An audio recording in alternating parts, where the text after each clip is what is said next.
Viral evakuasi dramatis ibu hamil yang terjebak di lift Balai Kota. Detik-detik evakuasi ibu hamil terjebak di lift terjadi di Balai Kota Depok pada Jumat, tanggal 19 Mei tahun 2023 pagi. Ibu hamil itu merupakan pegawai aparatur sipil negara, ASN, Dinas Pendidikan, Disdik, Kota Depok. Ia terjebak di dalam lift gedung di Balai K2, Balai Kota Depok. Pasalnya, korban yang tengah hamil berusia 2 bulan itu terjebak di dalam lift selama 30 menit. Kadisdik Kota Depok, Siti Hairija mengatakan, korban dievakuasi menggunakan mobil ambulans 119 untuk mendapatkan pertolongan pertama. Setelah itu, korban dianjurkan untuk beristirahat di rumahnya.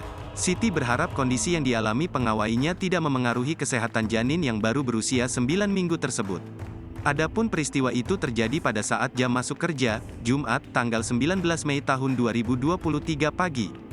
Saat itu, pegawainya hendak menuju ke lantai 4 menggunakan lift di gedung tersebut. Namun, liftnya justru tak bisa digunakan sehingga membuat korban terjebak di dalamnya. Untungnya, korban masih bisa berkomunikasi dengan rekan-rekannya melalui grup WhatsApp. Berdasarkan video yang diterima Kompas.com, sejumlah ASN dan petugas Satpol PP terlihat berupaya mengevakuasi ASN perempuan tersebut.